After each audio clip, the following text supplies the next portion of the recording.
Hello and welcome back to Skeptics and Seekers. I'm one of your hosts, Dale, representing the Christian or Seeker side, and I'm joined by my co-host, David Johnson, the Skeptic. Evil Skeptic. Yes, and we actually have a special treat for you guys because we're joined by a special guest. Would you like to introduce yourself, special guest? Hey guys, this is Drew Sokol, and it is great to be with you. Woohoo! Excellent. Thank you so much for joining us. We're thrilled to have you. And I'm really looking forward to the topic that we're going to be going over with Drew. So we've come up with some interview questions, just sort of getting to know Drew, his story and that sort of thing, and where he's currently at in terms of his faith position or position on Christianity and that sort of thing. But then we're going to sort of get into alternating between giving various considerations to Drew on the pro side, reasons that Christians would try to convince him, come back to the faith and that sort of thing. And also on the flip side, the evil skeptics come up with some ways to convince you to join the dark side, so to speak. So yeah, that's where we're going to end and sort of have a discussion, see what you make of some of these reasons and that sort of thing. So that's the plan that we have for today. And let me jump in there and add some color to that, because one of the things that makes this podcast a little bit different than some of the others that Drew's been featured on, is that we are a Christian and a skeptic, and we'll be giving him both positions at once. Also, we will not necessarily be giving the positions that you think we will. Some of the pro positions will be coming from me, actually. Because I think they're pretty good reasons, and some of the skeptical positions might actually come from Dale. So it is not so much a David is trying to convince you to jump and Dale is trying to convince you to stay. It's these are the best, or at least most common arguments given on either side, and some are good or some are bad. But we want to know, after giving our take, how that actually plays with a person who's on the fence. We don't get to talk to a lot of people who are on the fence. Yeah, absolutely. And in that vein, I think the first thing to do is really to sort of turn it over to Drew and give us sort of an introduction as to who you are, maybe outline some of your faith journey, sort of clarify, do you consider yourself still to be a Christian in some sense, a Christian with doubts? Have you slipped into agnosticism? Just give us sort of an introduction as to who you are. Also, and with this introduction, plug things, because we forget, and so we will put things in the show notes and all that. We want to make sure that you get your plugs in. Absolutely.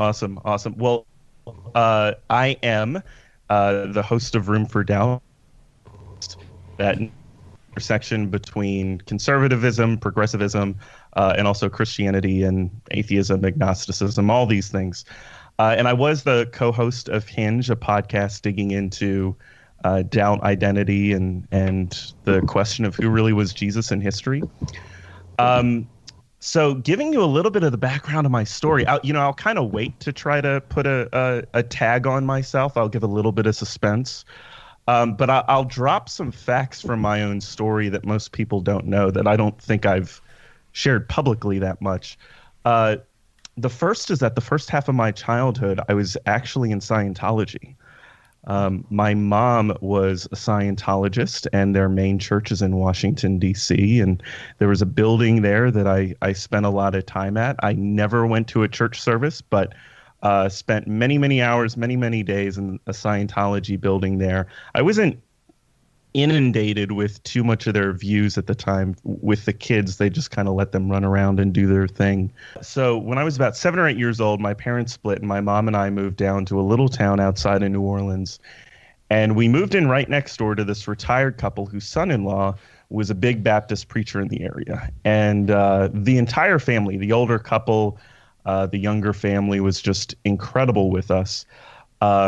And of course, they wanted to bring us to church. I quickly became best friends with the older couple's grandson. He was about my age.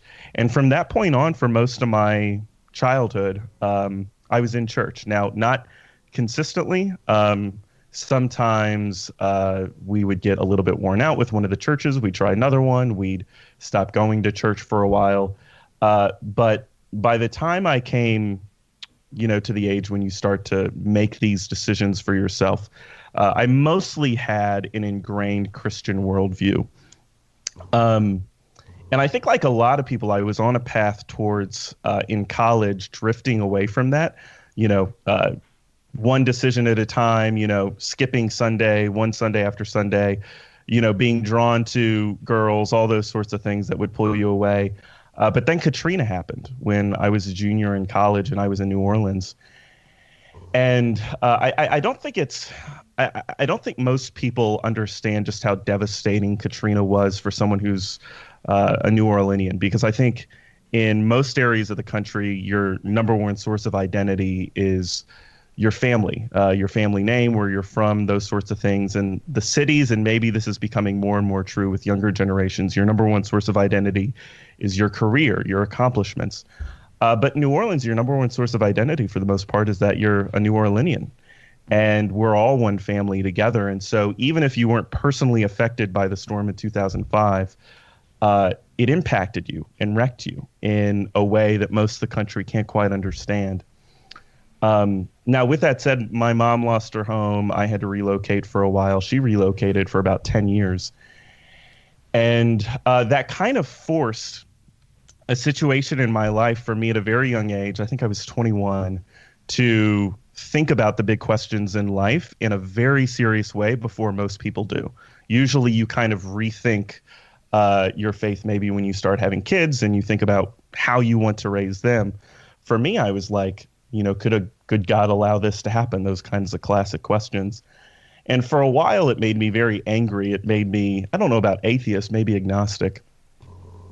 But after having a little bit of time away from the faith, I ended up wanting to re-engage with it, and read a lot about the history of the Gospels, read a lot about the history of Jesus's life, and more than anything, just read the Gospels for myself over and over and over and over and over again. I think a big challenge a lot of people face in this whole journey of faith is most people don't actually meaningfully engage with the Bible themselves. They're looking at individual passages or looking at proof texts or relying on preachers, but digging into the scriptures themselves is in a very comprehensive way is an entirely different experience. And I found the Gospels just had this quality about them that I found beautiful and that pulled me in.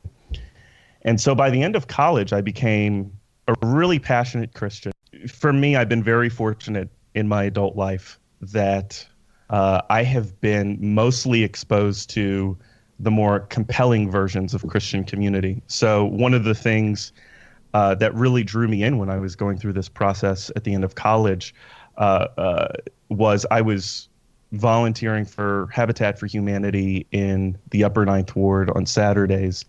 And the vast majority of people that came either within New Orleans or from outside New Orleans that were coming to help and rebuild the city, they were Christians. And so it wasn't just being a Christian is about voting conservative and holding to these beliefs and having a tight fist. It was the Christianity I was being exposed to was other oriented. It was giving. It was sacrificing.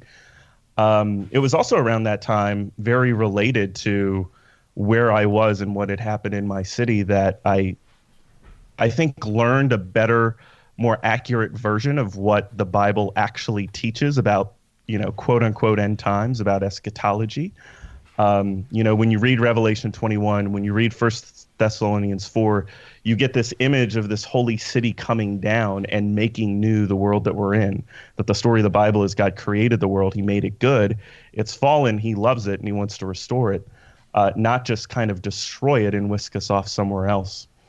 And given that I was in a city that had just been destroyed, this promise of a God coming down and restoring the city that I loved.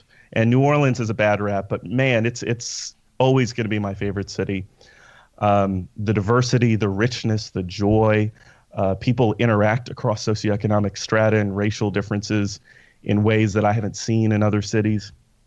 It just appealed to my heart. And so I ended up leaving college, very passionate. I was fortunate. I moved to New York and I got immediately plugged into a church called Redeemer, which a lot of people may be familiar with the name Tim Keller. He had the book Reason for God and is a multiple-time New York Times bestseller. It was his church. And I think a lot of people, when you think of like what is an intelligent but at the same time still captivating portrayal of the Bible and of Jesus specifically, when people think about like where should you go for that kind of Christian community, I think a lot of people who are aware of the church scene would say you should go to Redeemer Presbyterian Church in New York City. And I was fortunate to be there. And that just kind of stirred everything that was already even further of what was already being stirred. And I became an intern at the church, started leading skeptics groups. Some people came to Christ through that. And I was just kind of casually leading these groups with friends and with teachers I worked with and things like that. And that's when I really started to engage in these skeptical conversations. And it prompted me to want to go to seminary. And I stayed within the Presbyterian Church, the PCA, and after seminary was a pastor at a very large church in Los Angeles before kind of meandering my way back to New York, back to Redeemer Presbyterian Church. Along the way, if people have listened to Hinge, the first episode of Hinge gets into this part of my story. I was on stage. We had 3 services every Sunday at a big high school auditorium, and I was preaching all 3 services that day in 2014. And I was preaching a sermon on truth. And, as we kind of wrestle with these questions of, what can I really rely on in my life? What actually is true? What can I build my life on that's promising but dependable and strongly rooted?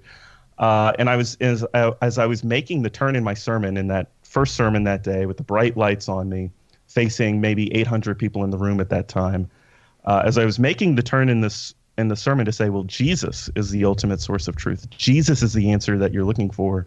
I felt this wave of doubt come on me, like, I'm not sure that I believe this anymore. And here I am. I have all these people looking for their weekly encouragement, something that can send them out of the room with confidence. And part of your job as a pastor is you're literally like a dispenser of confidence. You see someone who's struggling with cancer and you go visit with them. A big part of what you need to do is share your own confidence that there's a good God whose hand they're in. And you look at them and you look them in the eye and say, God is your keeper. He's keeping everything that's happening and unfolding in your life, even this. And in this moment, I was looking at all these people preaching about the truth of Jesus, not believing it myself. I kept my composure, but I immediately went off stage when the sermon was over and not only cried, like wept, but I went to the bathroom and threw up. And I ended up pressing through the other sermons that day, but kind of had this crazy existential crisis throughout the day behind the scenes. And that prompted me to take a 6-month break from ministry. And and that's actually when I really built a relationship with Corey, who was my co-host on Hinge.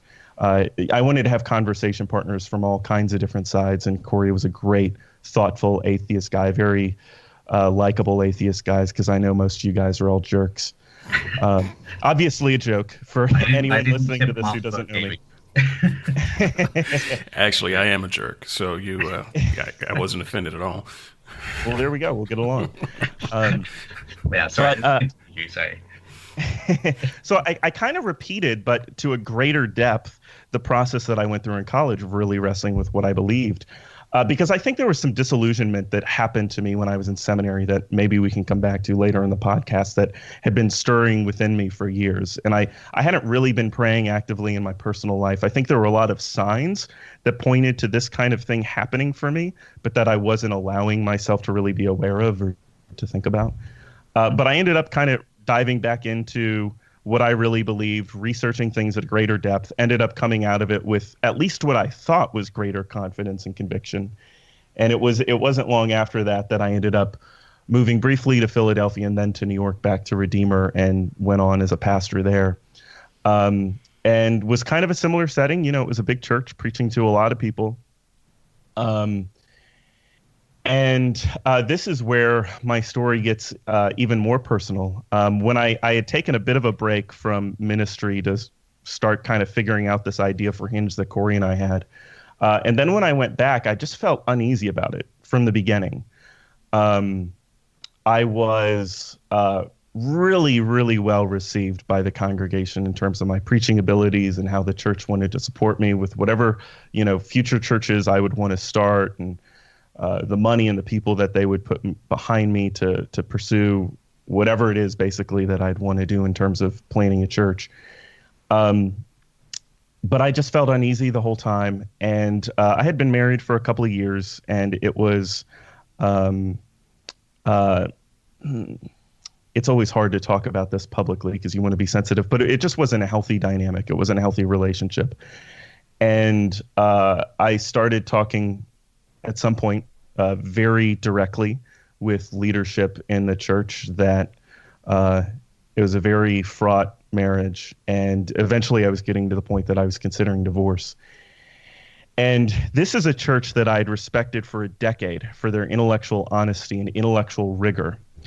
And, a lot of people, if you've been brought up in the church, the quick proof text of Matthew 19. Jesus says we'll say adultery, but actually what Jesus says in there is sexual immorality, porneia. That's the one reason you can get a divorce. And so now a lot of Christians out there will say, well, you can't consider a divorce. That's obviously wrong unless they've cheated on you. But more intelligent and more studied voices will say, no, there's a lot more nuance in the Bible than that. And Jesus often spoke in stark terms to make a point, like, hey, your love for me should look like, or your love for your mother and brother should look like hate compared to your love for me. And if you dig into, I believe it's Exodus 24, Deuteronomy 21, you just see, and even some of the things Paul says in 1 Corinthians, you just see a lot more nuance on that topic. And yet, despite all that, my consideration was so quickly dismissed, as in, like, I was dealing with people I had long relationships with who still wanted my good, but they were so thoroughly convinced before they knew anything about what was happening in my own life that, of course, divorces, of course you can't do that. And obviously you would lose your ordination and would have to leave the ministry. And so I'm not trying to overemphasize that point, but I was already in a situation where I was, for the second time, really doubting that I wanted to be in this thing. And then I had that kind of piled up on top of it, where I was feeling like I was trapped in a situation that was unhealthy. And it just brought me to a point where it kind of made it easy, even though it was going to make my life tumultuous for a while, which it still is, because I would say in the last 9 months, I've left my career that I spent a decade building. I've left my marriage, and I've left, we'll get to this in a minute, but to some degree, I've left my faith, at least temporarily. And I knew all that's what my life was going to look like, but I had just been dealing with so much doubt and so much tension, and was so tired of portraying confidence that I no longer had, that I was like, I don't care how long of a process it's going to be to try to rebuild my life, but I'm out. I'm out of ministry at least, and at least I'm going to take a break from Christianity and see what comes out of that. And so where I am now, the tag I've used with people, even though I think a lot of us are uncomfortable with tags, those of us who kind of find ourselves at the edge, is I find myself to be Christ-haunted. As in, I think the world, speaking of dismissiveness, I think the world is very dismissive of the claims surrounding Jesus, and that there's a lot more evidence, as you can hear is my position in Hinge, for Jesus and the life of Jesus, not that he lived, but even the miracles, and specifically the resurrection and what's come of it since, then most people don't have any idea about it, and they would quickly dismiss it because, oh, we know those things don't happen. I think there's a lot more there. But at the same time, and I think this came through in the Bar Camp Polo interview that you guys mentioned before we started here, I think the whole setup where there's this good and loving God who would not reveal himself more clearly, and it just feels like a game that I'm tired of playing. And it feels, Jesus makes such big promises in the upper room discourse and, John 13 through 17 about the impact that the Holy Spirit is going to have in individual lives and the lives of the church. And I think if you zoom out, you can see amazing things that the church has done over the course of 2,000 years.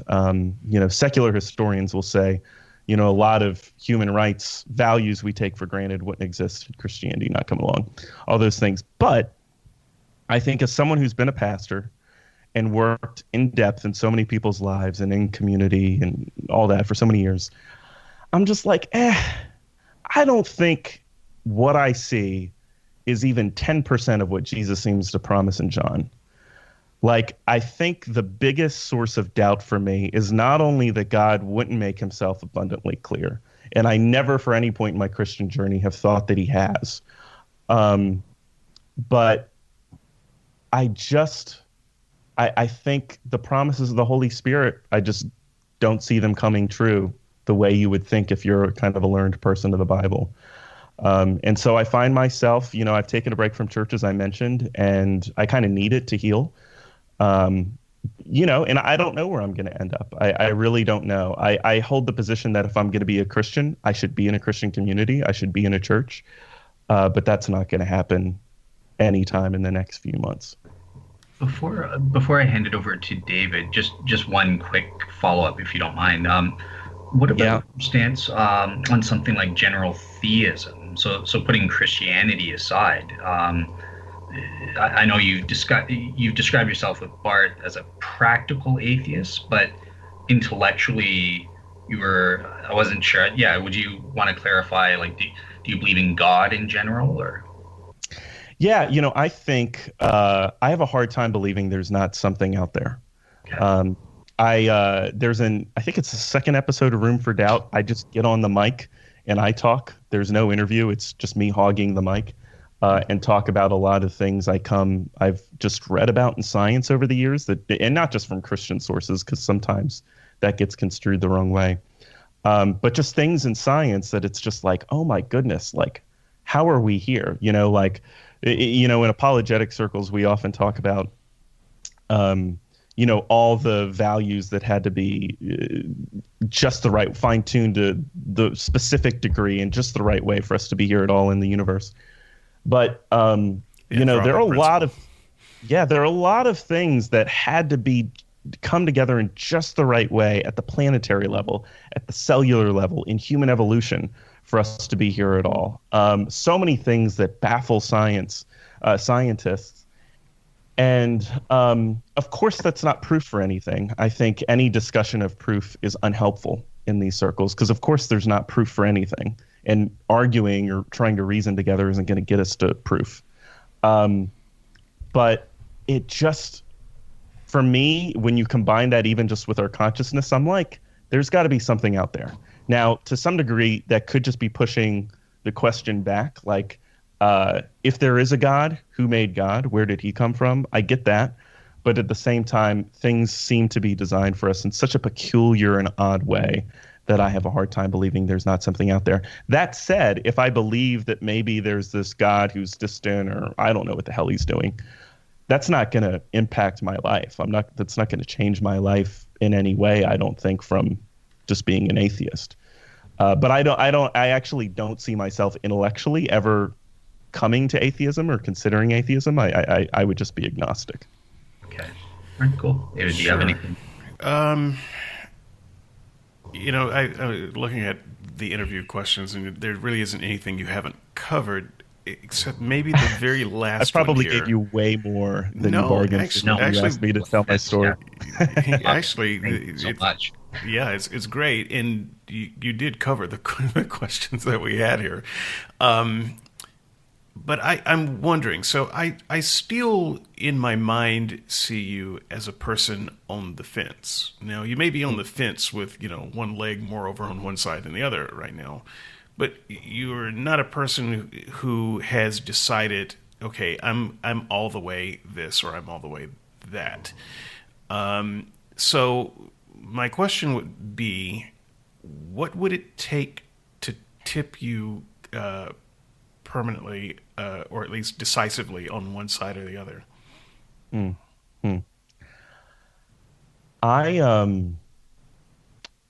I think it might take a personal experience. In my own podcast, the person I've really enjoyed talking with is someone named Drew Marshall, and that's he's very clear. He wants a tangible personal experience. I think that's true for me. I think, a lot of people, probably a lot of people who listen to your podcast, listen to Unbelievable with Justin Briley. And it's a big, Justin knows his intellectual stuff as well as anyone, but also a central part to his story is, he had, I think as a teenager, had like a very tangible encounter. And I've never had anything like that. I've had weird things happen in my life that it's like, ooh, this kind of seems like someone's guiding my life. But I think I would need that, or, the most straightforward answer I can give, I think a more sustainable reason to want it to be true. And what I mean by that is I think at the end of the day, I think this came through in my year of intense discussion with Corey. Every argument you try to build, it's built on premises, of course. And those premises, I find, to just at the end of the day, no matter how you want to put it, it's based on feeling. We come up with these premises on the Christian side, on the atheist side, that are really, to me, I find to be driven by feeling. And I'm in a season of my life right now where, and I think this came through when I shared my story, that I have some unsettledness and even maybe some bitterness and pain that I'm dealing with regard to the church. And so that sent me into a season of my life for really the first time where I'm like, I don't care if it's true. Maybe I don't want it to be true. Maybe I don't want this God to be real. But I don't think that feeling is going to sustain. And I think as I come out of this season of my life, I think we're shaped by our relationships. And, let's say I end up married to someone who's a Christian and the way she lives her life is beautiful. And I end up in this Christian community and they're just serving and fighting for social justice in a really compelling way. Obviously, none of those things make for a good argument for its truth, but I think those kinds of things deeply impact us. And I think it would probably put me in an emotional state where I would more buy into things again, whereas right now I'm kind of reeling from it. But the same thing would be true if you married a humanist who was also highly involved in things that you cared about. Is that not true? Totally. Absolutely. Yeah. Okay. So with that, I think that we should dive into the second part of this. I want to say, Drew, there was so much of what you said that made me want to jump in and either agree or make a comment, but I'm just going to leave it there for the moment. There may be no, I'm not. Okay, I couldn't do it. I almost got out. Did I mention I'm a jerk? So the part about there must be some meaning or purpose. I've heard you say things like this, and I hear this type of argument on Unbelievable and other shows when Christians are kind of waxing poetic about some of the underlying things that push them in that direction. And what I hear is existential angst. I hear there must be something because I feel very uncomfortable if there isn't. We must have a purpose because if we don't, that makes me feel queasy. That's kind of what I hear. And as far as how the universe came about, someone must have planned this out. Even that is not a terribly compelling argument when you think about it, because it really depends on the type of being that planned it out. I mean, you have to ask why a being would create a universe. Well, maybe they need a universe to survive. It's their sustenance. The cow in the field might have an existential moment wondering why he is there. Or she is there in such an idyllic place. She does not know about dinner.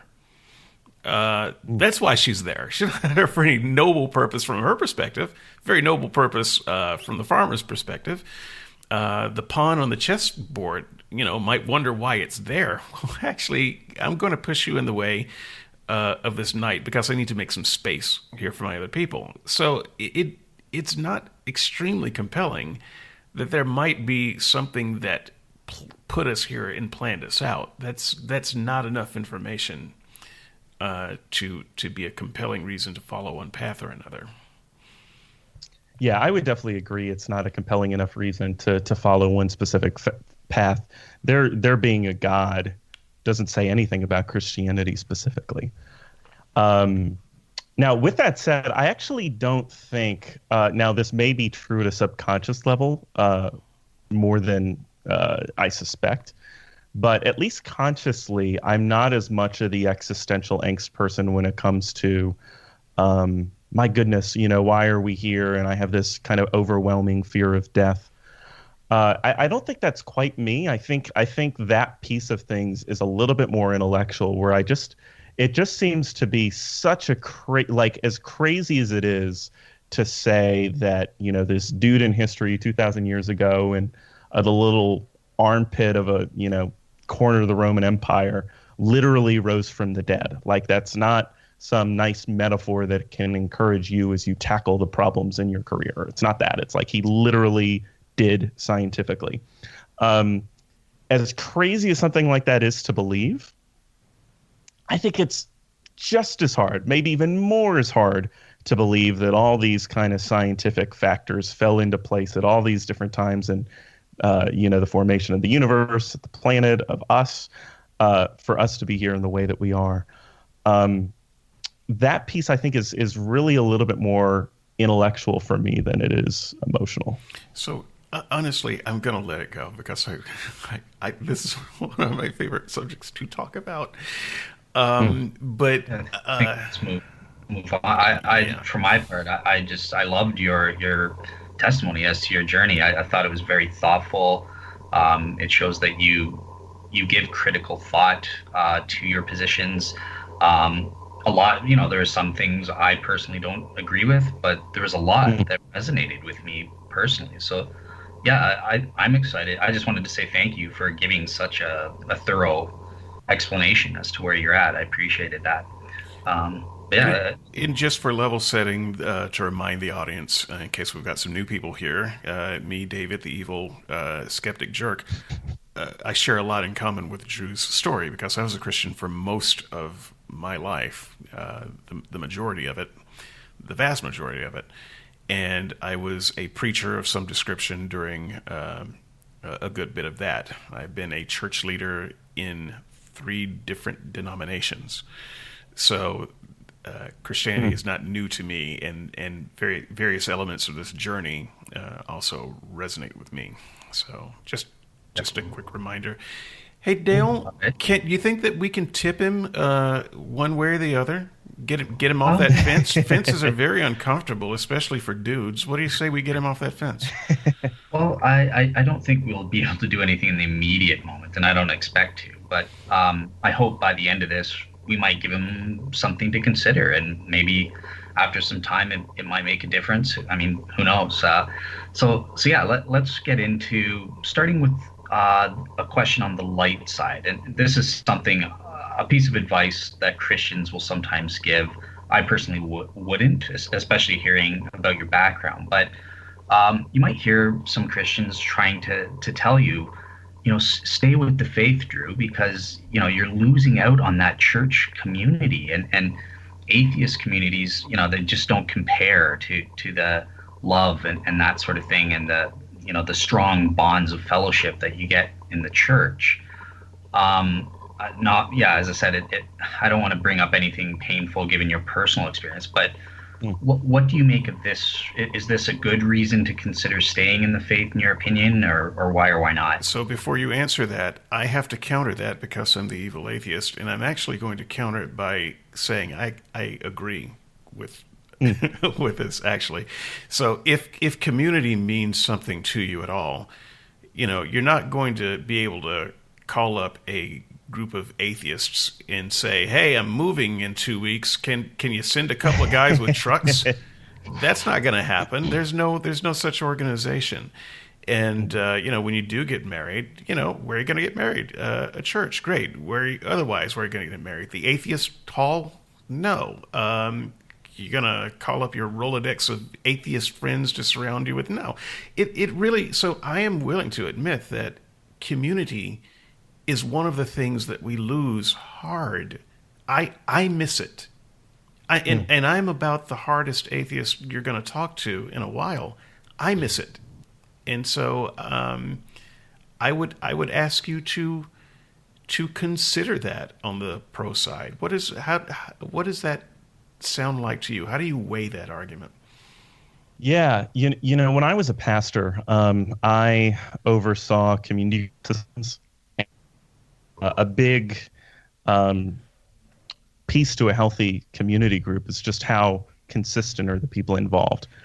Because I was a pastor in places like LA and New York, people are working 80 hours a week and their lives are crazy and they're so focused on their ambition that it's sometimes hard to get them to prioritize other aspects of their lives. And that tends to damage a community if you have people coming out, in and out, and you don't quite know if they're going to be there because they're always working so much. And so I incorporated this into my preaching and would have a lot of individual conversations about this, but I'd be like, how sure are you that you really believe that this is true? Because if you really believe that this thing is true, then this determines everything about your life. Are you sure that there's not some doubt within you that you're just kind of unwilling to address or to wrestle with? And I bring that up because I find the people who really get the most out of a Christian community naturally are the people who throw themselves in. But the people who throw themselves in really have a deep, strong belief, not 100%, but basically a deep, strong belief that it really is true. And so I think it would be difficult to just kind of enter into a Christian community saying, I'm going to invest myself fully into this, even though I don't really believe it. I don't think I would actually, I don't think I would connect deeply enough. I don't think I would be consistent enough. I don't think it would actually pay off. But I definitely agree that, going into a season of my life where, for the first time in a long time, I don't have that Christian community. And obviously I had it in spades by being a pastor. You don't have enough time for all the people that you could spend time with who are a great hang and you'd have a blast with. And now going into a situation where I don't have that, I definitely miss it deeply. But I not only miss having that natural community, and there is something to be said for, I think a lot of people now, we have a lot of one-off relationships. Like, here's someone I'm friends with that I get beer or coffee with. Here's someone I'm friends with that I get beer or coffee with. Here's someone over there. Here's someone. But fewer of us, especially because our lives are more transient, fewer of us have a circle that we can say really belong. Not only do I know all these people, but they know each other. And Ron over here, pulls out an aspect of James that I wouldn't see otherwise. There's this feeling of belonging that it can create. And I also do like, especially for me being in New York, yeah, they're so focused in New York on status and achievement and accomplishment that I do think because Christian community, and it's not that atheist community can't do this, but Christian community, because there's this book telling you to do it, is more intentional, in most cases of doing this, to be like, fuck the pretenses. Sorry, I don't know if I could say that, but you can from my perspective. It gives Dale the heebie-jeebies, and so I would appreciate it if you'd say it more.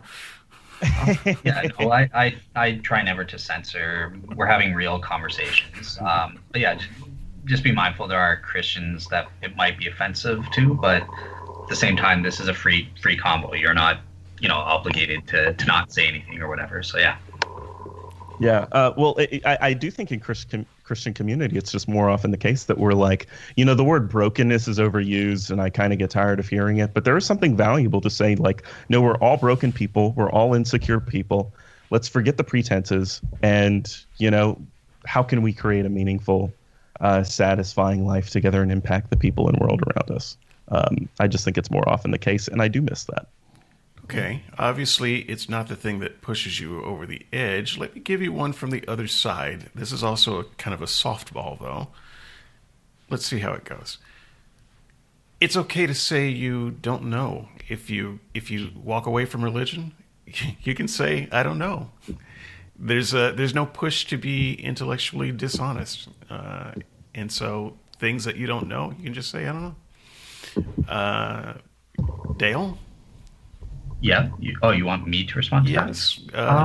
Do you counter that argument, or do you agree with it?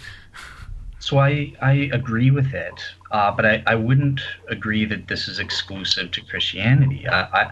I think that we are allowed as Christians to say I don't know. Heck, there's so much I don't know. I could learn a lot from Drew. I'm a new Christian. I just converted 5 months ago, and there may be certain things where right now I don't know. Yeah, but you're not a preacher of a church of hundreds of people. So you're the preacher, and someone comes up to you and says, "Is there really heaven?" I don't know is not really an option for you in that case. Sure. So yeah, we'll see. Okay. So yeah, let's see what Drew thinks of this. There might be pressure from a pastoral perspective. I'm just a Christian believer kind of thing. So yeah, I think you should turn it over to Drew then and see what he says.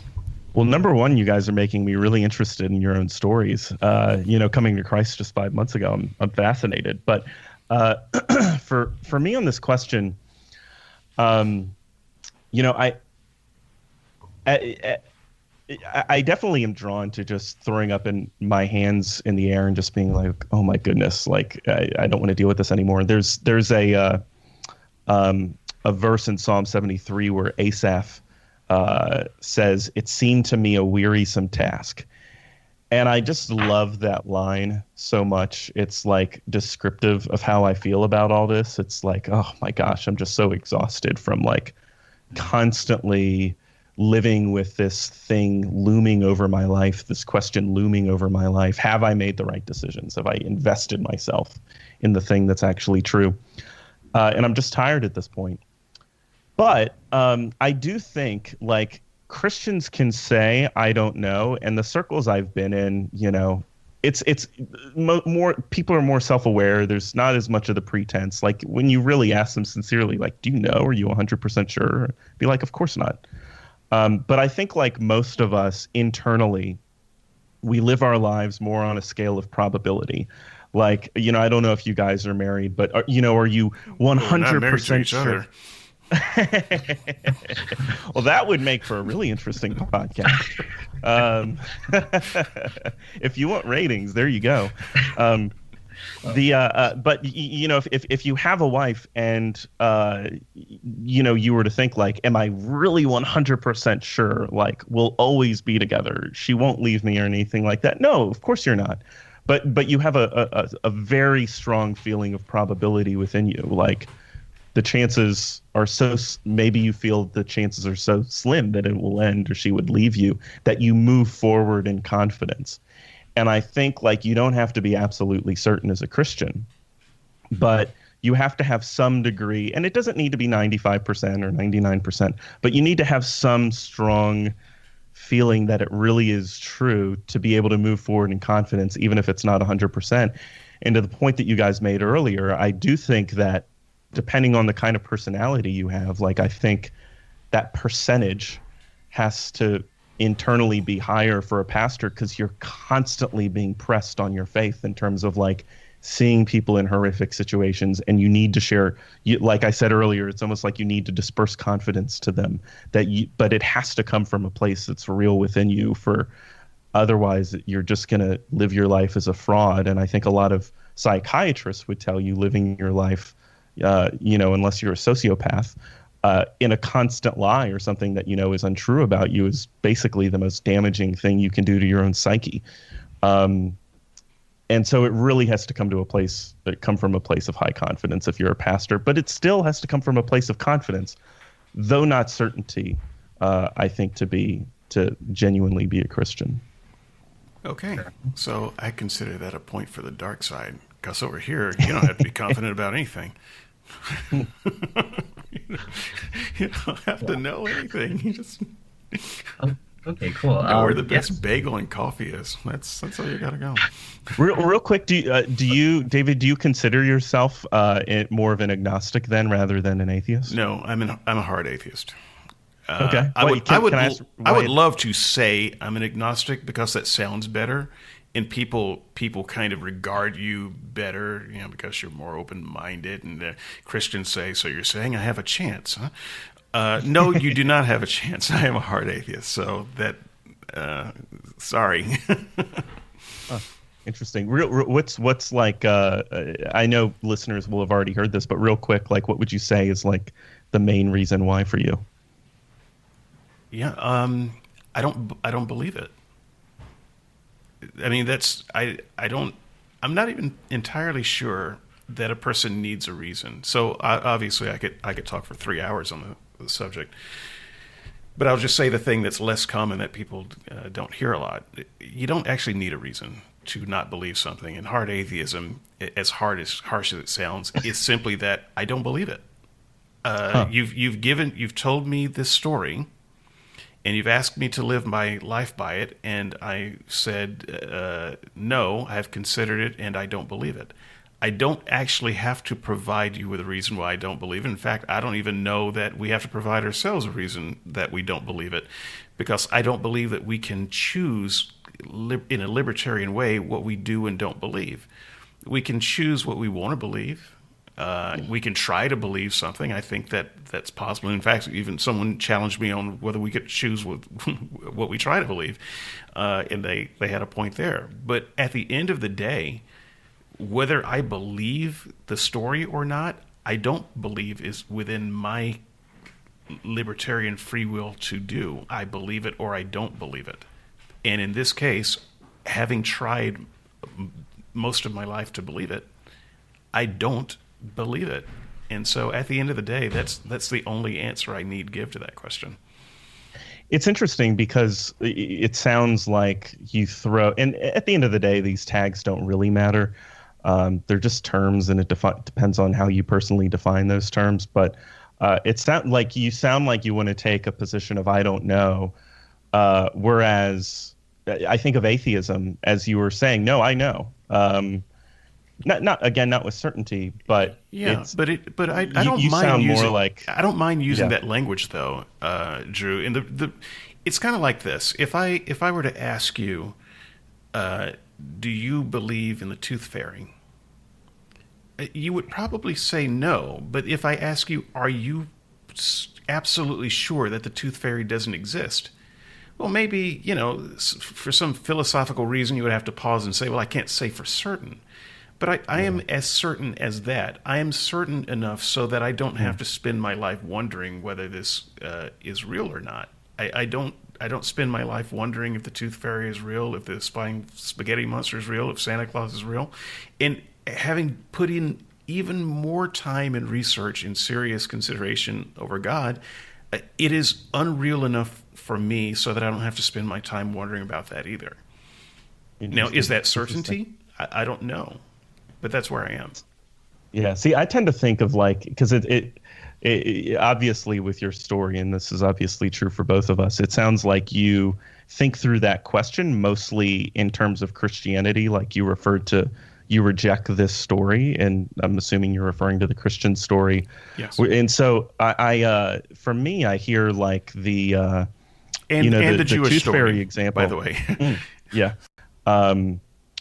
I think of more rejecting the tooth fairy, not akin to rejecting any God. It's more akin to rejecting something very specific, like the Christian God. Whereas while I reject the tooth fairy, I'm very open to the idea of like, maybe there is some kind of supernatural thing or other dimension that we just have no idea about yet. That could just be where you are in your knowledge of science, though, where you cannot imagine a way that the universe could come about without some kind of supernatural intervention. I can imagine a way where the universe can come about without supernatural intervention. So I don't actually need that to imagine how we're here. Interesting. All right, cool. So yeah, I think yeah, that's a great conversation there. Just sort of flipping then to back to the light side. Once again, this isn't a reason I think personally is a good one, but I can see it's a famous thing that Christians might use with you, Pascal's wager. Um, what do you make of if somebody came with you with Pascal's wager? I mean, my goodness, you're risking eternal damnation. It's obviously worth the cost to stay in the faith, and if it turns out you're wrong, okay, whatever, you're maggot food. But if you're right, wow, the rewards will be so amazing. Yeah, what do you make of this sort of reason, Drew? Do you think this should convince you to stay in the faith? So before you answer that, Drew, I'm going to agree with Dale here too. So I think Pascal's wager is kind of silly, but I think there are forms of Pascal's wager that we could imagine that would make a little bit more sense. So maybe a softer version of Pascal's wager is if you go full atheism, what might you lose in your life there? Whereas if you go full Christianity, what might you lose? And it seems to me that what you might lose if you go to full Christianity, at least for some people, is less than what you would lose if you go full atheism. And so even if you don't, quote unquote, believe in either one of them, it might make more practical sense to stay on the Christian side simply because you risk less. The basic options where this thing is either true or it's not true. And I don't want to say he viewed it as a 50-50 proposition, but he was looking at it as two basic choices. Where now we live in a world with globalization and everything where, there are hundreds of choices if you really want to dig into it. And so it's hard to apply. I'm also not someone who is really in a long time believed in the type of really in the kind of hell a lot of evangelicals do. Not necessarily, like certainly not of literal fire, but I tend to believe that it's more consistent with the biblical story and makes sense of the texts to think that to take an annihilationist position from the Bible, that it's kind of lights out for us if we're not believers. So I also don't really have the fear of hell that some people who may follow Pascal's wager have. So that plays into it too. But more than anything, it's hard to change your own actions, because at the end of the day, Christianity is not about what you state. It's about how you live your life. It's like, any psychologist will tell you your actions reveal to you what you actually believe, not what you consciously think. Like, if you're reading your Bible regularly and praying, that will tell you, do you really believe it? And if you're not, I would ask, are you sure you really believe it? Because if you're saying this is the most important thing in your life, then and the truth of the universe, then if you really believe it, it's going to come through in your actions.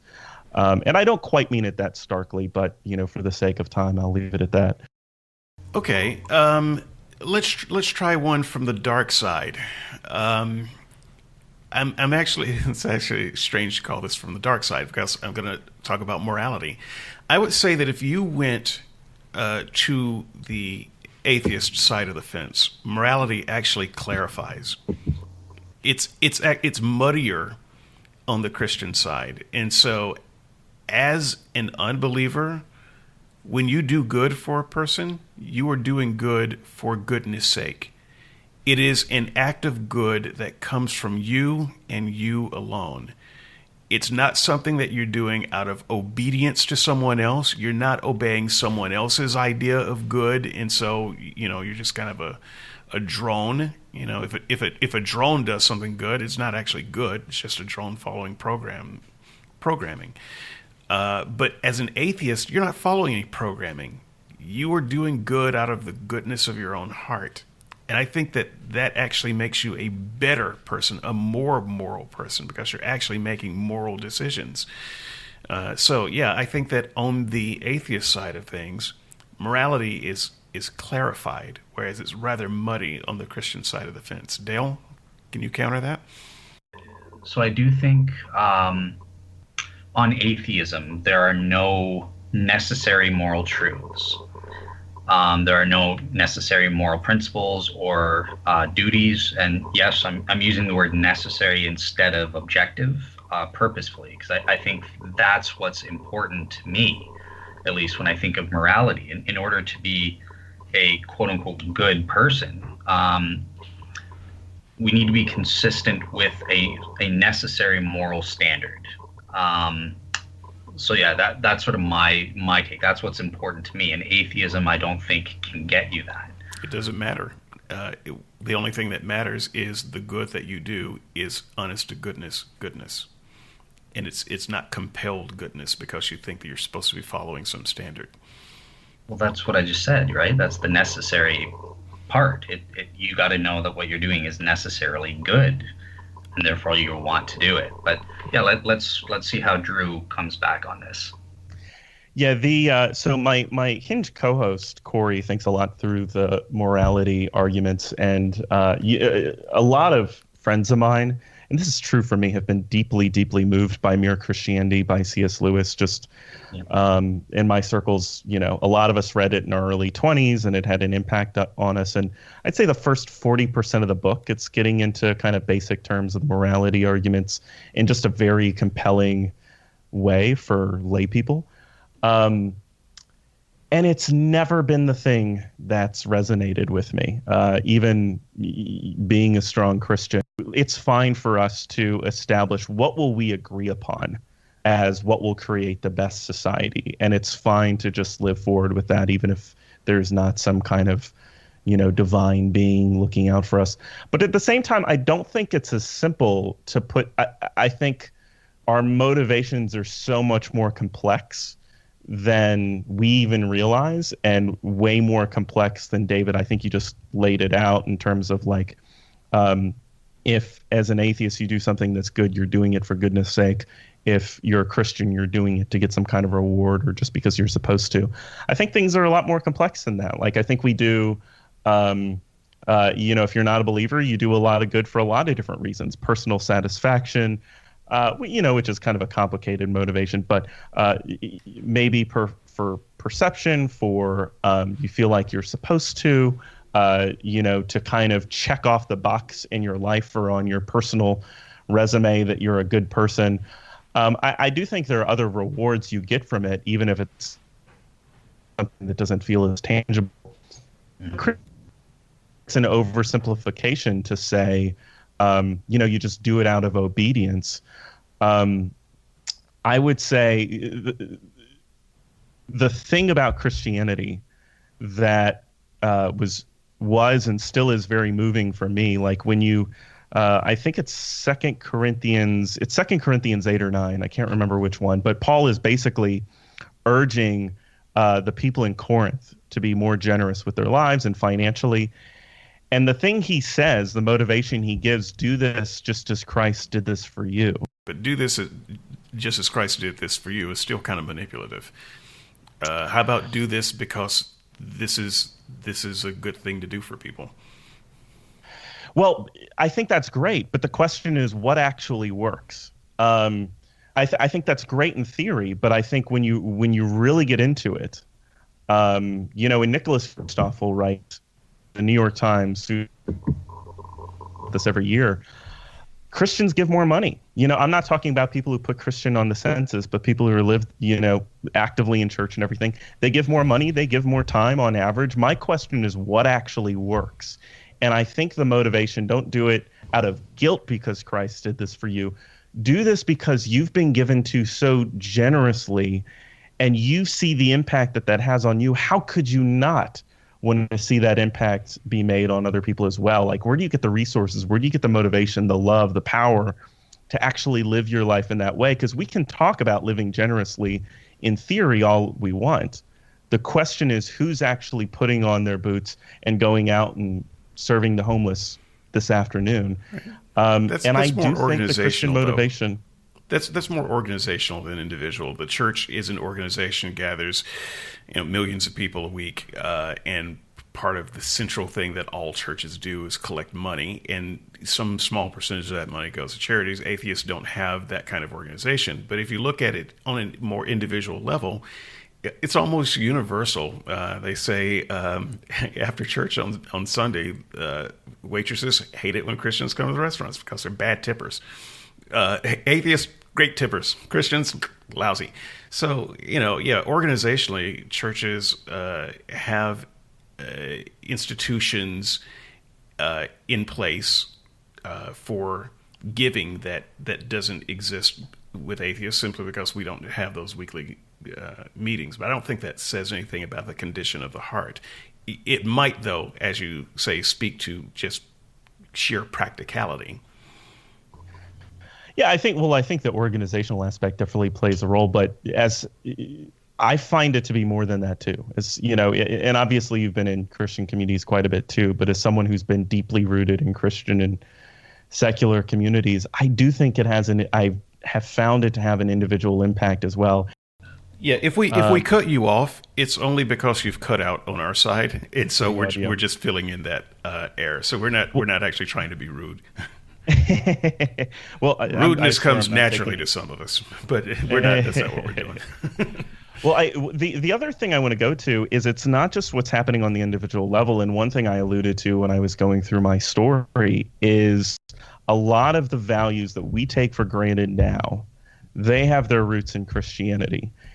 And like a lot of these things that we take for granted with human rights and all that, it wouldn't even exist had Christianity not come onto the scene 2,000 years ago. Yes, I've heard the argument many times that we get our community values from Christianity. The best values in the world, they come from Christianity. That's just say after this follow-up question, we'll let Drew respond, and then we'll move on to the next one, just for time. Right. So that argument doesn't resonate because we had Judaism before Christianity, and it's kind of like saying, yeah, well, those Jews, they were awful. Thank goodness for Christianity to come along. If Jesus hadn't come along and said, "A new command I give you to love one another," no one would ever love each other. What a novel idea. I think that Christians try to claim a bit much with that argument. To some degree, you can say, yes, well, some social institutions happened under Christianity's watch, and that's good. I don't want to take that away. But I'm not convinced that we wouldn't have had that under some other watch. And we've also had many social harms under Christianity that, it's one of those count the hits and ignore the misses. Christians don't like to talk about those, and we've kind of had to overcome Christianity to reach certain social goals. So, yes, agree in part, but it's not terribly convincing at the end of the day. Well, I would say, to piggyback on what you were saying, I don't think it's just an issue of history to say that there are a lot of negatives when it comes to Christianity and morality. I think we're dealing with that in a big way. Like I don't mind, putting some people on their heels with this comment, but like there will be no fact more shocking to me in my lifetime than that one person considered voting for Trump. That will always continue to be the most shocking fact of my life. No matter what else happens, aliens could come down, and I would be more shocked that one person voted for Trump. But there is such a divide. There is such a fear of progress within quote unquote Christian circles right now that it is so distasteful to me. There's a dismissiveness to progress and to issues of immigration and all that is so distasteful to me. Earlier, are these people who are using the Christian tag, like many of the popes, because basically they wanted power, like Pope Innocent II, who wasn't at all innocent. They wanted power, and Christianity was a vehicle for power, or were they actually like that was the guiding force in their life? And I'm very skeptical of saying those people leading the Crusades and all that were actually Christian. And I think like a lot of the amazing things that happened, especially in early Christian history, and I'm going to that because that's before there was a real institution church. There are these plagues that would break out, and you get quotes from Roman Empire saying like, all our people are leaving the city, but the Christians are the ones flooding in at the risk of their own lives to try to take care of the sick and the dying.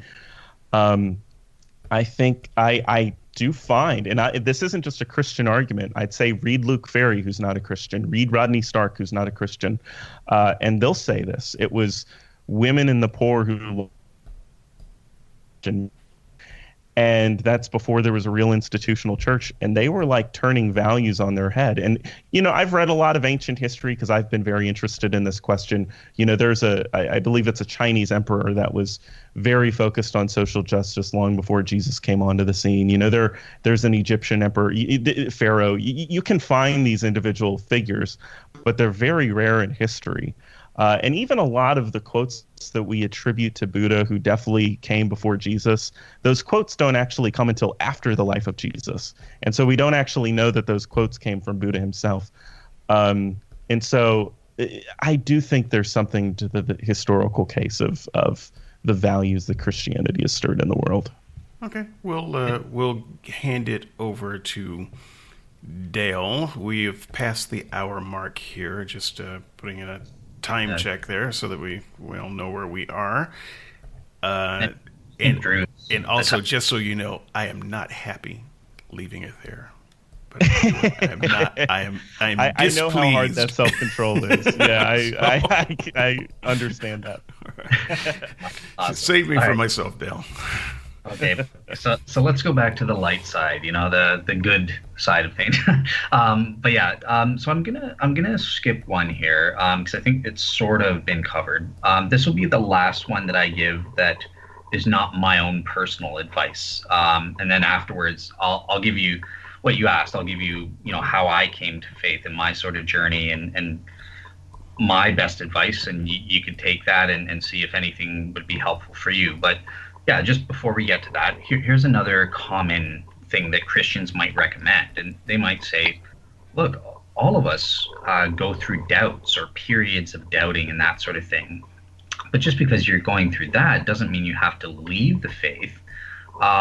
Stay within the fold. It's almost like a fake it till you make it type thing. Like if you just stay in the fold, eventually it'll your doubts will work themselves out. What do you make of that type of argument?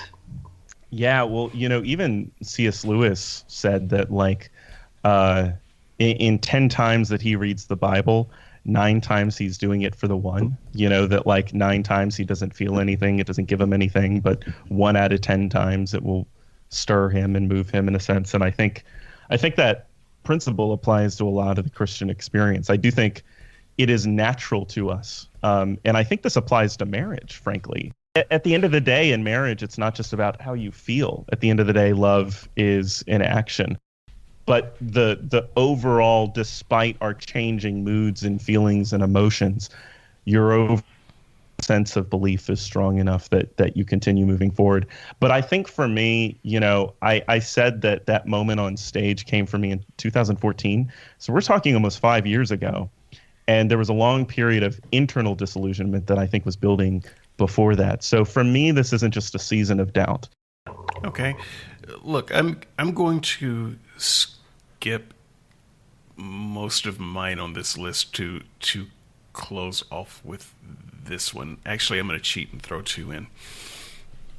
So the first one you don't actually have to comment on, Dale, if you don't want to, but I'm just going to say I think if you choose to be an unbeliever, an unapologetic unbeliever, if it's probably because there just wasn't enough evidence. There was enough reasonable doubt in there so that you couldn't play the faith game. And if there ever becomes enough evidence, you can always go back. So there's a path forward. So you're really not losing anything. And if you die and then you do end up in front of God, and he says, "Well, why didn't you believe?" You can just be honest. I'm sorry. I tried. There wasn't enough evidence. I followed the evidence, and you can feel good about your time in hell, in torture, because you don't. I mean, you really don't have anything to regret. At that point, you were true to yourself. But if at some point before that, he gives you more evidence then you have it. You haven't lost anything. You haven't been a bad person. But the argument that I really want to end with for my portion is, that there's no such thing as magic. I mean, just stop it. So I know that you can quote miracle stories and present me with books, some of which I haven't read, and studies and research and so forth. Oh, these 10 claims of miracles over here, you can't disprove that. You know what? Miracle stories don't do it for me, and I suspect they don't do it for you. I don't need stories about miracles. I need a miracle. And that's a very different thing. So don't tell me the story about how God gave some person a miracle and it restored their faith. Because if God gave that person a miracle and has restored their faith, he could have given me a miracle to restore my faith. Screw that guy. So he clearly has his favorites. He has chosen who he wants to give miracles and who he wants to withhold them from. If God has, if this is a world full of magic, give me a miracle. Don't give me another story of miracles. And I would say that you, Drew, as my harshest, most jerky self, there ain't no such thing. This is Samuel Clemens saying that faith is believing in what every damn fool knows ain't true. So that said, if the Christian story does promise some type of magic, it needs to be firsthand, not stories of it. I deeply agree with an aspect of what you said and deeply disagree with an aspect of what you said. I'll start with what I disagree on.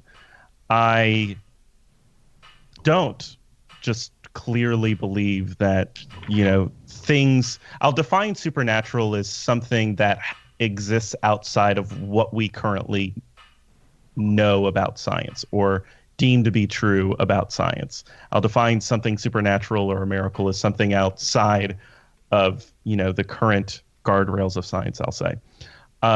I don't know that those things don't happen. I think my human experience and exposure is such a blip on the radar.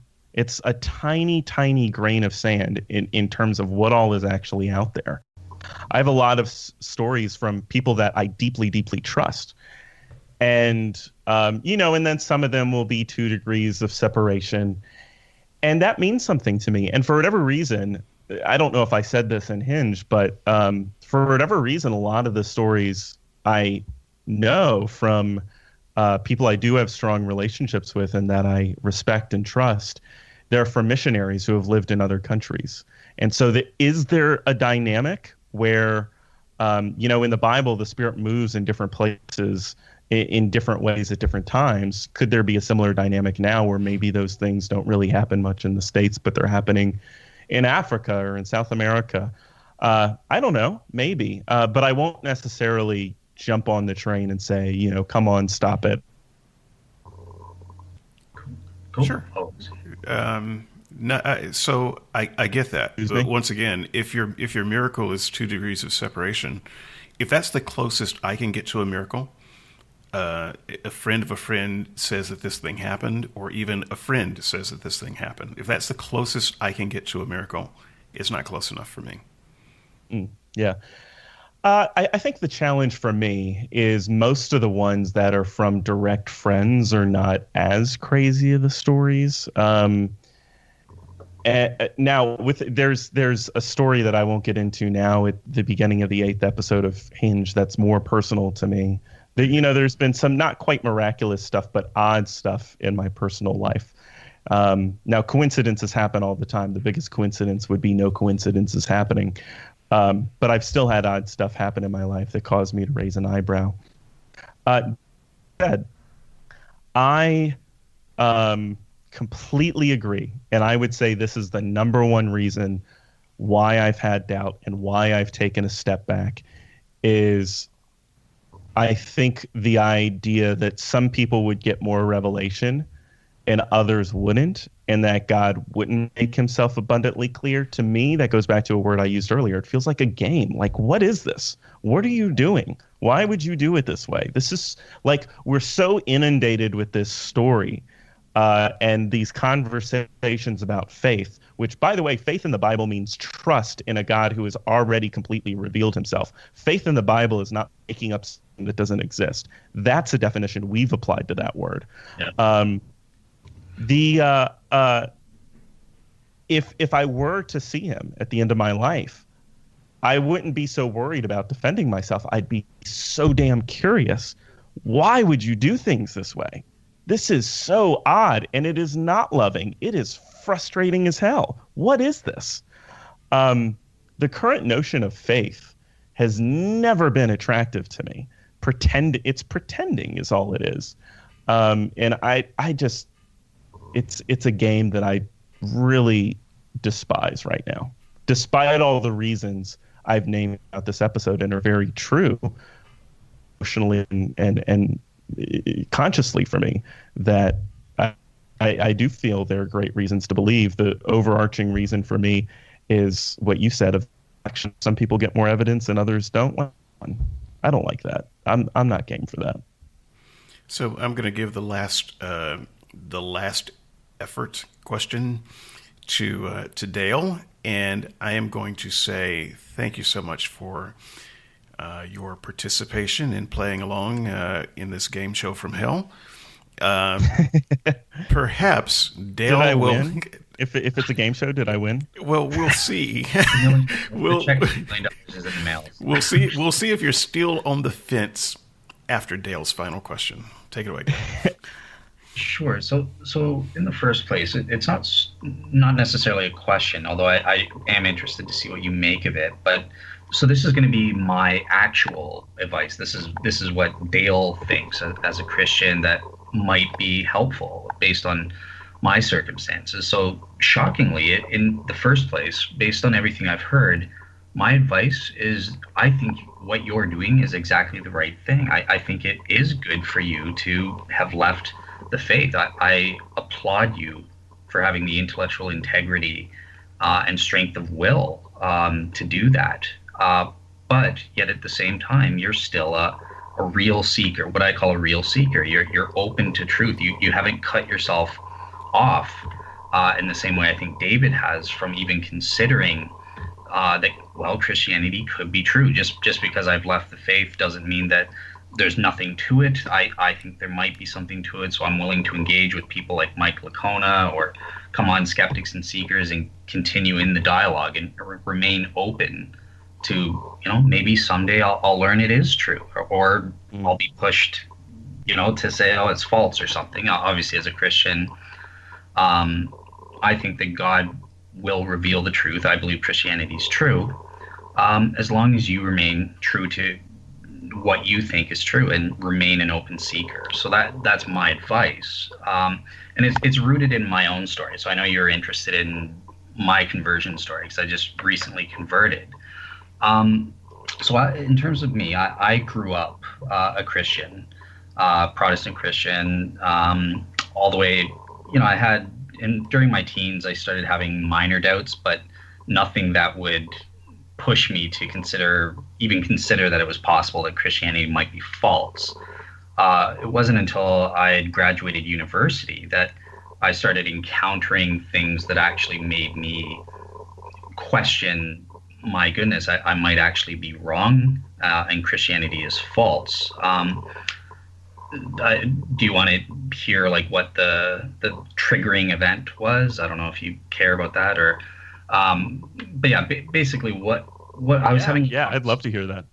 All right, cool. Yeah, so I was having obviously I was familiar with sort of Christian apologetics, so evidence for the resurrection, or I think I was trying to make an argument from prophecies at one point with some friends who are, hardcore skeptics and that sort of thing. And they weren't getting it. They didn't get the nuance, as you said, about the historical criteria for establishing the historical facts related to the resurrection and that sort of thing. They were just dismissing it, and they were saying, yeah, but you can't have sex unless you're married, or oh yeah, I've got to waste Sundays going to church. And I was getting frustrated with them because I thought it was so stupid. Like, why are you dismissing these good arguments that I'm presenting that prove, quote unquote, prove Christianity's true, and you're raising petty complaints and stuff like that. And I remember getting frustrated with them, and they just turned to me and they're like, yeah, but Dale, think of it. You're doing that. These are important factors for us, and you're just dismissing that and wanting us to focus on what you want to focus on. And I remember that being a realization that, geez, yeah, if I'm going to be honest, I need to look at this from both sides and consider both the positive evidence and the negative evidences for the truth of every religion. So that was sort of the triggering event. 3 months later, I left. I made the decision you did. I left the church. I didn't believe it was true. I needed to go on a search to search the evidences for and against all the various religions within reason, whatever I could do. And yeah, so that's been a journey. I've reached out to people like Gary Habermas is a personal friend of mine. I've worked with Mike Licona, Shabir Ali as a Muslim apologist and that sort of thing over the years. And yeah, they sort of helped me. They listened to all my doubts. We would talk things out, get together on Skype and that sort of thing. And it's been about a decade. It's been about eight to 9 years of my going through that. But what I did is I would lay out, okay, what are the positive evidences for Christianity? Ultimately, for me, there was 4. Number 1, there's a properly basic belief based on the inner witness of the Holy Spirit. This is a subjective evidence that you either have or you don't. Secondly, there is the evidence from the resurrection, specifically the appearance to the 12, is where I think there could be something on a balance of probabilities there. Also, the Shroud of Turin, I think, is good evidence, again, on a balance of probabilities. And then fourthly, there's what I call the vindication argument. So that sort of incorporates the other 3 in saying, well, the Bible predicted vindication in this way. So that's kind of a complicated. We have a show on the vindication argument, but think of it sort of as along Mike Licona has got his argument for the resurrection prediction, right? If we could prove the resurrection happened and prove that Jesus predicted it, we get double warrant out of that one miracle. It's not just that the resurrection miracle happened, but also there's the second quote unquote miracle that Jesus predicted it as well. That shows divine involvement in the prediction. So those were my 4 reasons, and those outweighed the negative evidences, which I had 95% degree of warrant. I believed that Christianity was false based on the negative evidences, such as the one that you mentioned. Like, why is, you can say, well, why isn't the Holy Spirit operating the way the Bible says, or why is there this error in the Bible? Those are sort of negative evidences that would factor into that. So yeah, I plugged them into Bayes' theorem and got an overall probability of 53.14. I know that sounds really weird, but yeah, that's what happened. I think it's more probable than not that Christianity is true based on laying out these various factors and assigning subjective or normative probabilities of what do I think after considering the reasons for and against, and that's where I came out to. So yeah, that might be my advice. Maybe it'll help you to kind of lay it out, and just assign, well, how convinced am I of the resurrection, or how strong is the fact that the Holy Spirit didn't speak to me when I was a Christian? How strong is that in terms of disproving Christianity or something? And if you assess religions in that way, it might be helpful. It was for me, at least. So yeah. And I would just like to emphasize before you get in there, Drew. He only got up to 53% probability that Christianity was true. So his probability is a little bit higher than that now. I think he said it's like somewhere in the mid 60s now. But yeah. So, but in order for him to declare himself a believer, and factoring everything in using some form of Bayes, it was 53% that it was true. And for my part, that wouldn't have been enough. Yeah, well, it does have me very curious, and I appreciate you sharing that story, and I obviously appreciate the thoughtfulness through which you went through it. I am curious if, let's say, it came out to 47.14%. What would you have done if that would have been the case? Yeah, so I sort of struggle with it because I think Richard Swinburne and even David sort of asked me, like, what is the cutoff? So I see anything from 40 to 60% is what I call the agnostic range. So I think a reasonable person, the legal definition, an average person, average intelligence, blah, blah, blah, I think they could rationally, if say you're 47%, you could rationally bite the bullet and say, I'll believe. Or vice versa. If you're 53%, I could be rational in saying, well, it's just so close, I'm not going to believe.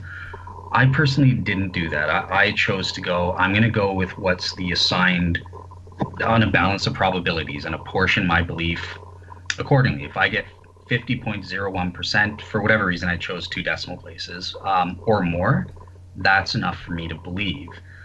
Now, if it is, let's say, somewhere between 40 to 50%, the only way I could feel comfortable believing, despite the fact that the evidence comes out more improbable, is maybe based on an argument, well, all the other religions are so much lower, like they're at 20% or 15%, and only Christianity gets within the agnostic range.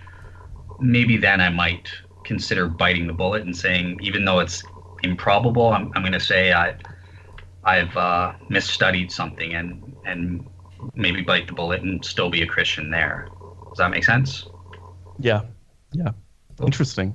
I don't want to get into the minutia, but it does seem very hard from my perspective to know how to weight different things when I can assume how the formula itself works, but to know how to weight different things and assign the values, that seems to me like it would be a very difficult process.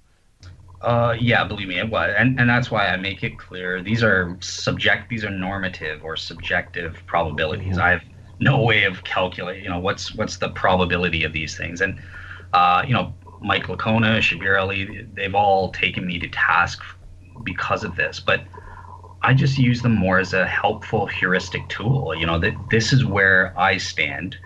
And I believe the probability values that I assign can at least be proven, at least for the objective ones, be proven to be within the reasonableness range.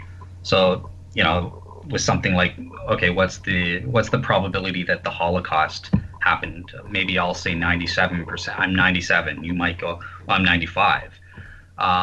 But still, we're in the reasonableness range. Someone might even say 100. But if someone comes and says, well, no, I'm only 20%. Right there, that's not reasonable. We know you are ignorant of some facts, or you got some agenda, or you're there's something. Or they're a Nazi. Sorry? Or they're a Nazi. Exactly. We need to take them to court. Yeah. Exactly. But that's what I mean. Like, even though I can allow for flexibility in the subjectivities, as long as I think my values are established within if you would say I'm a reasonable person in assigning that value, that's my goal, not to get you to get to the exact numbers that I have. So that said, Drew, you did talk about a balance of probabilities 2 or 3 times throughout the course of this podcast. So totally unfair question. Taking a Dalian perspective, what is your probability that Christianity is true? Are you higher or lower than 53%? Oh, you're going to make me do this, aren't you? I'm going to try. Oh, gosh. Evil atheist here. I'm wearing the T-shirt. And before you do that, though, just out of curiosity, I get that this is not a common approach. As I said, I've gotten pushback on it from Mike Lacona and that sort of thing. But when I've explained the way I'm using it, they said, okay, well, it's not my style, but you can do that. And it did help me to sort of lay out the things and sort of give me an idea of where I stand on each of the individual elements. Do you see anything beneficial in the advice at all that you can use, or is it just, no, it's not for you? Yeah, well, because I am someone who thinks in terms of probability, I can relate, and I think it's helpful. At the same time, I think at the end of the day, as I mentioned earlier, I think it comes down to some kind of to core feeling. Yeah. Use in this formula, it drives, if you're a philosophical thinker, the premises that you buy into. I think our feelings really drive all of this. And for me, I have in the past made lists of, reasons to believe and reasons not to believe. And then for me, it's a lot less scientific. I just kind of look at the list and then kind of figure out a range of probability. And I actually am going to resist giving a number now because I'm not, I'm hesitant to, I think giving a number will put a tag on me that I'm not using. Fair enough. I will say this. I'm very Christ haunted. I would say where I feel right now is probably below 50%, but not significantly so. And it is during 47%. Everyone heard that, right? 47%. Okay. Yeah. Well, thankfully, I'm not like anyone big where this is going to be like a Twitter conversation that Drew Sokol has I don't think too many people are going to be that interested in my specific percent, but I know that I'm not like, it helps provide. I kind of need to come to a season experience to kind of give a more honest, maybe normative answer to that question, whereas right now I'm not in a typical season of life. That's fine. No, that's cool. I just wanted to know where you're, and just to follow up. So in terms of positive evidences, I think you alluded to the resurrection. Would you say in isolation, forget about the overall context of is Christianity true or not? Are there any positive evidences like the resurrection that you personally in isolation are like, well, yeah, I think in general the evidence is more probable than not for that something is here, that Christianity is true based on this? Well, if I were to say, I wouldn't have a probability for the resurrection that's higher than Christianity itself being true, because I would pretty quickly just be like, if Jesus rose from the dead, I buy into Christianity. So there's some kind of narrative you can come up with where those two don't have to be joined together, but I basically join them together. So if I were to isolate the evidence only on the resurrection, it's hard for me to do that because obviously it happens in the context of so many other factors. And again, like a big piece of evidence against Jesus rising from the dead is what I find to be some of the things Jesus said not being true anywhere to the degree that he describes in terms of how he talks about the Holy Spirit. And it's very difficult for me to separate those things. I think a lot of the reasons to believe, for me, I can't necessarily, I'd have to think longer. If I thought of them in isolation, which is not generally how I think, would I say that they're above 50%? I don't quite know on that, but the general reasons for me to believe are definitely the resurrection, the quality itself of the Gospels. They just are other to me compared to other ancient writing. There's something different. The early Christian community, the quality of it, certainly the teachings and the values that it stirred over the course of history.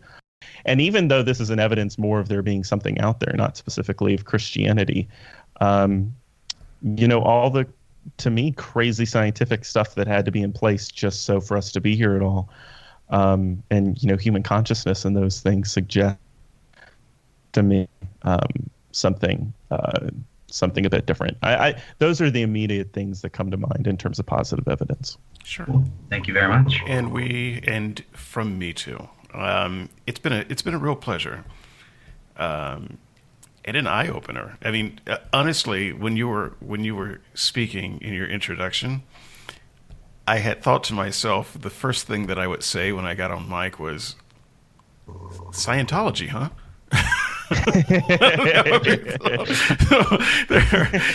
Obviously can't really chase that down, but this has been that kind of discussion where there's been so much to talk about in as much time as we've spent. It feels like we've only just had a brief introduction, and so perhaps if you have not found this too painful, you will agree to come back perhaps sometime in the summer, and we can pick up some of these threads.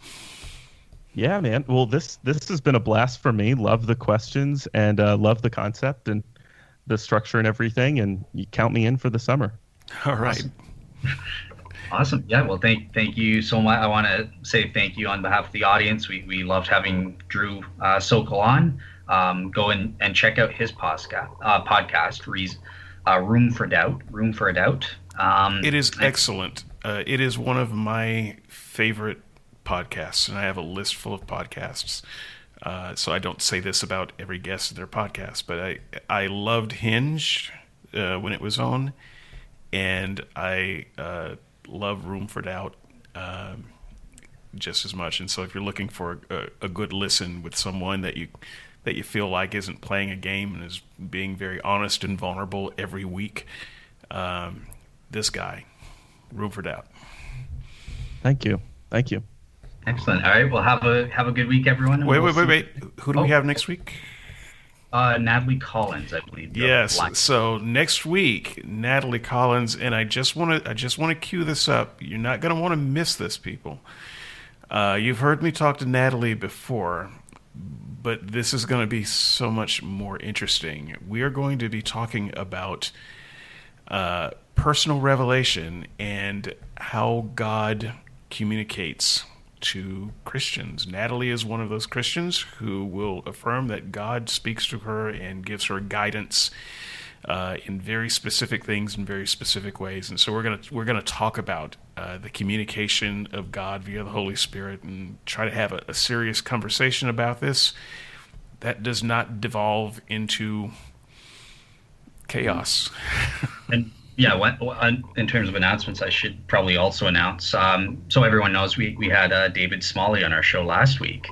And yeah, he was kind enough, quote unquote, kind enough to invite me to come on his show, Dogma Debates, for this upcoming week to discuss a controversial topic. I know people find the Abrahamic test. He has the famous question about, Old Testament killings and that sort of thing. And he sticks it to you. Like, if you had a son, would you kill your own son? And I think most of our listeners know I have sort of a controversial take on that. So I'm hoping to... Which is to say yes.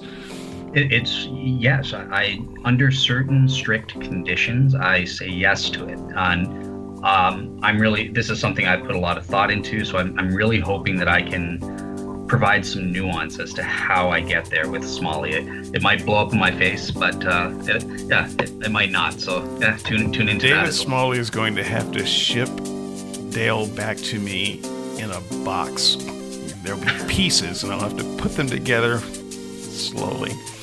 But it's going to be a fun listen, whatever happens. So, some of that, yeah, Natalie